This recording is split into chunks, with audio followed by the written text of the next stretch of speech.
está con nosotros Alberto Mayol y lo tenemos en este momento. Vamos a ir con ese podcast a esta hora, a las 8:23, en Radio La Clave. Modo conversación. Es la entrevista en www.copano.news por La Clave. El señor Alberto Mayol está con nosotros esta mañana. Buenos días. ¿Estás en Chile? Sí, está en Chile. Hola, Alberto, ¿cómo estás?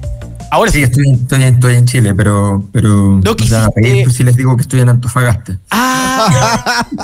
Mira, está revisando si tienes algo por ahí que se quedó pendiente cuando estabas en la organización.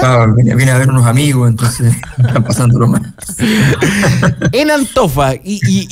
¿Pero llegaste ayer? No, sí, vengo por la mañana, vengo a trabajar, así que no.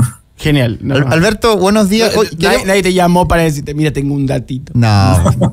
Oye, Alberto, hoy día el tema del fin de es más bien la reaparición de Catalina Pérez en un video comunicado donde rompió el silencio y habla de que no ponderó correctamente el impacto para el país y asumió que se equivocó, que cometió un error de juicio.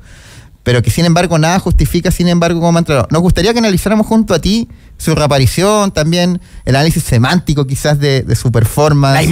La imagen, el tono. Sí. ¿Cómo lo viste tú? ¿Cómo viste tú la reaparición de la diputada Catalina Pérez, que por cierto también atacó duramente al presidente de su partido, Juan Ignacio Latorre?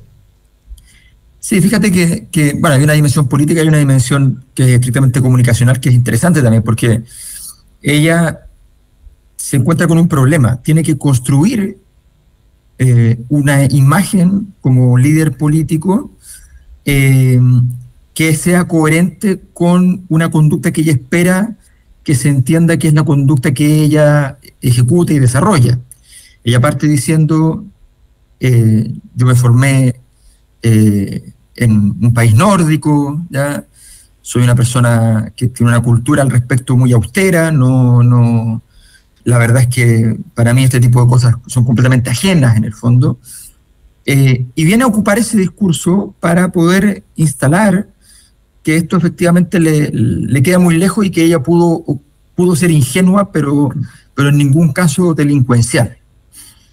Esto es bien interesante en términos de, más allá del caso en sí, digamos, en términos del desarrollo del discurso, porque es el típico problema de la crisis en el cual tú no te preocupaste de construir tus cimientos en términos comunicacionales, no tienes un significado, nadie va a decir, ya, igual me suena raro que esta persona esté involucrado en esto. Porque si tú construiste las condiciones, la gente dirá, mira, me parece raro. Pero no es así. O sea, efectivamente, ella no tiene esa imagen. Tiene una imagen más bien, acá por ejemplo en Antofagasta, tiene una imagen más bien de una persona más bien intempestiva, que se hace una declaración y alguien le dice, oye, mira, eso no es así, digamos, la otra vez pasó esto y no te comportaste de la misma manera, entonces se arranca, digamos, no tiene una solidez ese posicionamiento. Y viene a tratar de salvar la situación con este video, con un look más bien demacrado. Cuando uno hace un video es una decisión. Arreglarse, ponerse como... Claro, o sea, verse bien de alguna forma. O sea, uno se arregla, también se puede desarreglar. No pasa nada. Es parte de la puesta en escena. Eso es parte de la estrategia de comunicación. Pero eso quizás en relación a su cara o su pelo, pero en términos de ropa, por decirlo así, pero es semántico. Ella está con un blanco prístino, que siempre es una alusión a la pureza y al fondo muy, una muralla limpia de alguna forma. Claro, fuera de uno puede decir de su rostro. El otro era igual más o menos impecable, ¿o no? Sí, pues. No, esto era demacrado, esto era como era la lógica, estoy en la casa de mi mamá, he vuelto acá y necesito la protección y el cariño porque soy una persona que está pasándolo por un momento muy, muy difícil.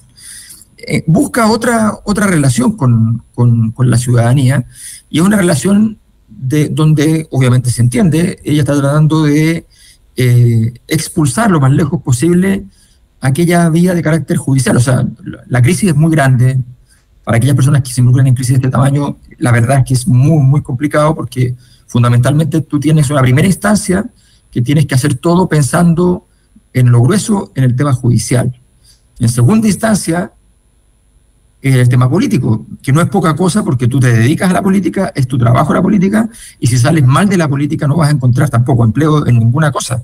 O sea, esto es bien decisivo. La política en estas cosas es mucho más dura de lo que la mayor parte de la gente se piensa. O sea, obviamente hay entornos de mayor protección en los cuales ese problema no existe, pero lo normal es que una situación como esta te genere una especie de expulsión, un ostracismo, una excomunión del lote. Entonces, y ese es el riesgo que ella ya está dentro. O sea, ella ya fue negada varias veces por todos aquellos que le habían otorgado algún nivel de apoyo en un principio, y entonces la situación ya, para efectos de ella, escaló. Sí, importante eso que dices del trabajo como el laburo, como se dice en Argentina, porque efectivamente el mundo político en general no, y más esta generación del Frente Amplio, que es la crítica que se le hace, que no tiene mucho trabajo en otros lugares que no sean fundaciones, el Estado mismo, ONG, y claro, el mundo privado es otra lógica, y quizá esta es la principal crítica que le hace la ciudadanía. Y en ese sentido también quiero preguntarte qué te pareció la estrategia que tú mencionaste sobre hablar de que ella es hija de exiliados, que se formó en Suecia. Y partir con eso. Sí, ¿cuál crees tú que es la lectura? Porque yo me pongo en el lugar de las personas comunes y como, ¿qué me importa a mí dónde naciste? Me importa que no sea una persona que esté robando nuestros recursos, no esté haciendo cuestiones que lindan lo ilegal o lo no permitido. Lo que pasa es que hay discursos que son imposibles. O sea, hay discursos... el que escribía los discursos de Obama dice que un día le dicen, tienes que hacer un discurso porque vamos de viaje. ¿Y a dónde vamos? A Hiroshima. Vamos a pedir perdón. No se puede pedir perdón, pero tenemos que ser sensibles. ¿Cómo escribo eso?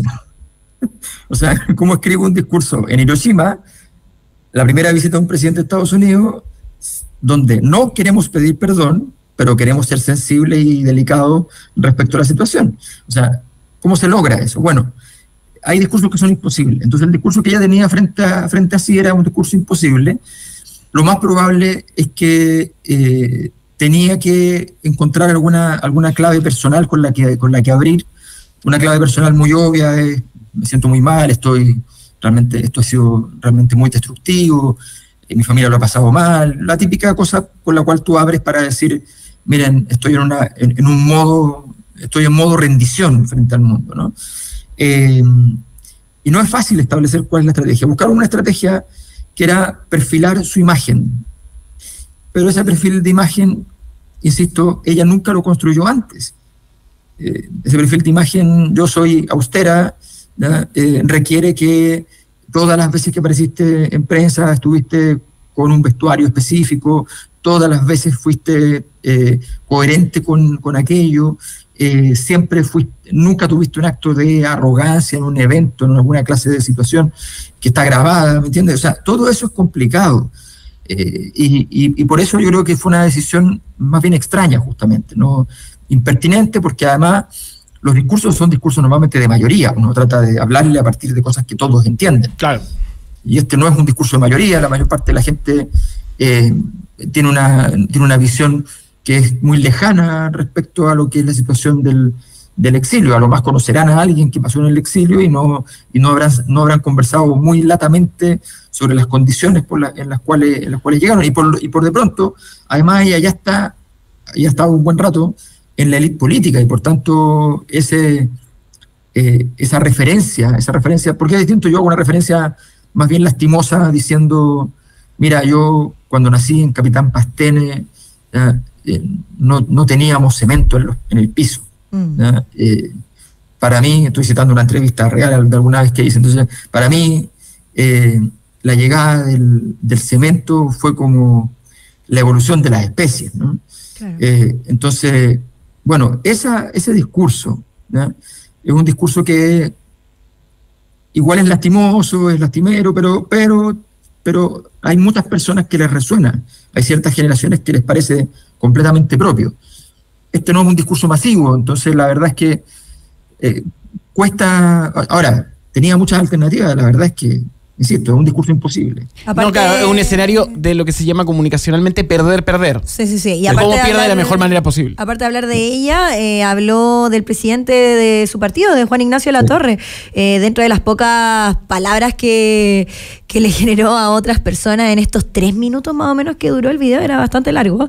Y bueno, se lanzó contra Latorre y dijo que faltaba la verdad y que era poco hábil, entre otras cosas. ¿Qué te pareció eso? Sí, lo que pasa es que entraron en Revolución Democrática, entraron en modo tormenta y destrucción. O sea, la verdad es que la conducta que están llevando a cabo no salvará a nadie de sus problemas personales y solo hundirá más las posibilidades de contar con algún recurso político que permita salvar a alguno de todos los que están expuestos. Está muy difícil porque en esta lógica de que yo te entrego y tú me entregas de vuelta y qué sé yo, sencillamente esto seguiría creciendo y además el horizonte hacia donde se dirige esto está muy claro. El horizonte hacia donde se dirige es hacia Giorgio Jackson, que es el jefe político en rigor, y por tanto entonces todo el sistema político sabe que el asunto tiene que llegar ahí, todos los medios de comunicación saben que el asunto va a llegar ahí, y que va a ser la gran noticia, la gran telenovela de la situación, se va a concentrar en algún punto allí. Entonces, todo esto tiene una secuencia, estas cosas se pueden interrumpir. Recordemos cuando se interrumpió el ciclo de crisis del 2011 para Sebastián Piñera con la caída del avión donde iba Felipe Camiroaga, pero esto, así como va directo a generar una crisis donde ya no solo hay música de fondo, ya efectivamente ya está en la letra de la canción el nombre de Giorgio Jackson, pero todavía no es el principal. De momento, entre Catalina Pérez y Juan Ignacio Latorre han tenido que ir confrontándose en esta crisis, pero esta estrategia de te entrego yo, tú me entregas a mí, donde nadie tiene un poder particular, nadie es más grande que el otro, nadie tiene un peso particular que tú digas, bueno, cuando han habido problemas, de pronto aparece un líder tipo Lagos, tipo Girardi, gente que tiene puntos de referencia importantes dentro de su sector, y entonces hacen entrega del paquete de la bomba a donde pretenden que explote. Pero no es el caso, no tienen capacidad ninguno de los dos para poder establecer que esto tenga que explotar en otro sitio. Dos cosas. Antes de cerrar con ese tema, te quiero preguntar por el tema de las fundaciones, como de la moral de las fundaciones en relación a la construcción del FA, como modelo y como discurso y como una especie de estructura prístina que hoy se encuentra dañada. Eso por un lado, y luego quiero cerrar contigo con Francia. Sobre lo primero, ¿era parte de la construcción identitaria? ¿Era como que el concepto de fundación a propósito de quién hace? ¿Cuál es tu lectura de eso? No, yo creo que para efectos del Frente Amplio y de Revolución Democrática como partido, como la masa de participantes, no había ninguna conciencia de ese tipo de estructuración, ninguna. O sea, ¿tú crees que no hay plan, hay más inocencia y buenismo? No, yo digo que hay plan de un grupo muy pequeño, pero el resto del partido no tenía conciencia de ese tipo de cosas. Yo además me recuerdo perfectamente haberle hecho preguntas, porque a mí me invitaban mucho a la inauguración del territorial no sé cuánto de RD, me invitaban en calidad a veces los territoriales de RD eran como críticos a RD, entonces me invitaban a mí como uno de los críticos de RD, entonces, y cuando estaba en ese tipo de cosas, en las conversaciones, qué sé yo, entonces me decían, no, pero nosotros estamos tranquilos con esto, qué sé yo, porque la estructura de poder, de qué sé yo, nosotros confiamos en que podría llegar. Entonces, yo les preguntaba, les decía, oye, disculpa, y en la estructura de poder, por ejemplo, cuando ustedes hablan con el presidente del partido, qué sé yo, ¿se les explica el mecanismo de financiamiento? Entonces, no, y en las juntas se explica el mecanismo de financiamiento, cómo funciona, qué sé yo, a quién se le paga, a quién no se le paga, todo ese tipo de cosas. No, y de dónde llega la plata, no. Bueno, O sea, obviamente los partidos tienen que tener financiamiento. Claro, es que a eso voy. Bueno, y eso también demanda una ley de partidos potencialmente hablando que pueda darle recursos desde otros lados y también que las fundaciones sean vigiladas o que el Estado se haga cargo de las misiones que se le dan a las fundaciones. Porque, bueno, el gran tema del modelo subsidiario. Sí. No, claro, es que ese es el otro tema. El tema aquí de fondo va a ser la discusión sobre Estado subsidiario en sentido estricto. Ahora, es cierto que para temas de emergencia es muy importante tener un ejército reservista. Claro. Eso es lo que cumple. O sea, tú no puedes salir con el Estado con sus funcionarios a tiempo para cuando no hay una emergencia. Por tanto, contratas. Eso no está mal. El problema es que cuando tú empiezas a construir el concepto de emergencia para cualquier cosa, porque es una situación que debiera ser de emergencia, pero que no lo es, y no tienes una estructura, sino que vas simplemente a tapar los agujeros, o en este caso que tú vas a tomar decisiones, a hacer proyectos en los cuales nadie los evaluó desde el punto de vista del beneficio y de la eficacia. O sea, ¿funcionaban esos proyectos de democracia viva para evitar los incendios? ¿Es real eso? ¿No es real? ¿Valía la pena esa habilitación de calidad de vida? Ese es un territorio en el cual efectivamente se iba a asumir que ese territorio que es irregular va a quedar así como está y por tanto hay que mejorar su habilitación, o sencillamente habría que tener una planificación de qué es lo que se va a hacer con ese lugar. O es mejor hacer un gran estudio, un informe sobre ese lugar y decir, este lugar no puede seguir así porque es demasiado peligroso. O sea, ¿qué es lo que sirve más? ¿Cuánta información se usó para poder tomar la decisión de qué era lo mejor invertir en ese lugar? Todo eso es evidente, que no solamente no lo sabemos, sino que es evidente que no se hizo. 8:39, tenemos solamente 120 segundos. Sabemos que siempre merece más y te agradecemos mucho, Alberto. Francia y Europa. Sí, no, simplemente para decirles que el caso francés a nosotros nos debiera ser muy relevante, porque Francia ha ido explotando prácticamente al mismo tiempo que Chile en términos de protestas. Y comparte Chile, entonces, el ciclo de protestas desde 2011 a la fecha es un ciclo muy parecido al de Francia, distintas fechas marginalmente, un par de meses, qué sé yo, pero es un ciclo que resulta muy cercano a nosotros y tiene como fuentes algunos elementos comunes. El aumento de la deuda de los hogares, por ejemplo, es un tema que es común en ambos países, y tiene otros elementos que nosotros estamos empezando a conocer que tiene que ver con la falta de incorporación del mundo migrante. Hay una crisis de muchos jóvenes que nacieron franceses, nacieron en Francia, son franceses, pero que no se sienten franceses simplemente porque no son blancos.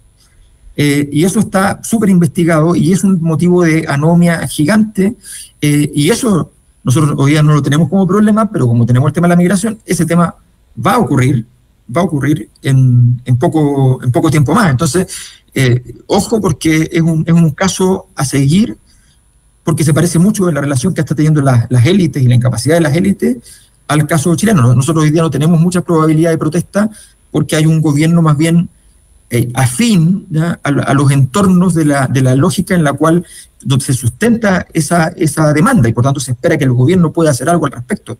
Pero el ciclo político de Francia y de Chile se parecen mucho. 8:41. Alberto, muchas gracias y disfruta tu estadía en Antofagasta. Gracias, hasta luego. Chao, que estés bien, Alberto. Gracias. Chao.